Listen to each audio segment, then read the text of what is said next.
Able लियन को अपना shirt खोल के दिखाता है और कहता है कि उसकी चेस्ट पे कल एक बहुत ही बड़ा घाव था, लेकिन वो अब पूरी तरह से हील हो चुका है। वो लियन के बहुत ही करीब आ गया कि तुम्हें क्या लगता है। इतना करीब से उसकी चेस्ट देखकर लियन के चिक्स रेड हो रहे थे और वो कहती है कि हाँ, तुम पूरी तरह से हील हो चुके हो, मैं हीलर हूँ। मतलब कि एबल ने उसके मुंह से ये बुलवा लिया कि हाँ, वो एक हीलर है। फिर वो कहता है कि मैं अभी नॉर्मल दिख रहा हूँ, लेकिन मैं एक गॉड हूँ। किसी भी ऑर्डिनरी हीलर ने मुझे इतना जल्दी और पूरी तरह से तो कभी हील नहीं किया। और जब तुम मेरी बॉडी पे करस कर रही थी, मतलब कि लियन लाल धागों को हटाने के लिए उस पर रब करती है, लाल धागे निकल जाते हैं और घाव हील हो जाता है। तो एबल जब कह रहा था कि तुम मेरी बॉडी पे जब जेंटली रब कर रही थी, तो वो लियन ने कुछ और ही समझ लिया और तुरंत ही एबल का मुंह अपने हाथ से कवर कर दिया कि नहीं, मैंने कुछ भी नहीं किया था। वो ब्लश हो रही थी और जानने लगी कि उससे अब ज्यादा बात नहीं करनी, लेकिन एबल उसका हाथ पकड़ के रोकता है और उससे अपनी ओर करके पूछता है कि लेकिन तुम उस लाल धागे के बारे में क्या बात कर रही थी। मुझे याद है लास्ट नाइट तुमने कुछ ऐसा ही कहा था। उस रात लियन तो ड्रंक थी, तो शायद उसे याद नहीं रहा।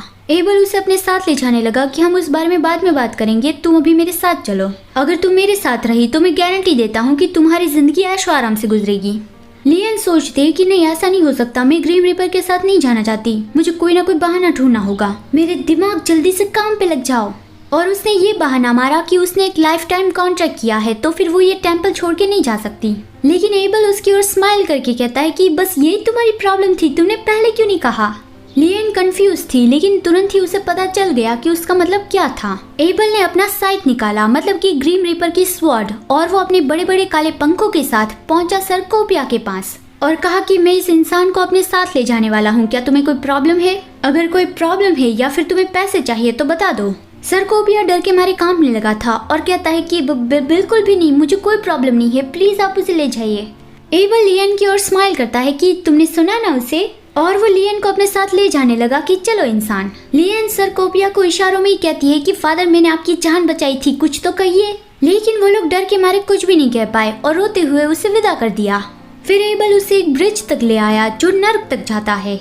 वो देखकर लियन अंदर से रोने लगी कि मैं सच में यहाँ पे पहुँच गई, मैं सच में एक नर्क के दरवाजे तक पहुँच गई, अब तो डेफिनेटली उसके साथ मेरी मौत पक्की है।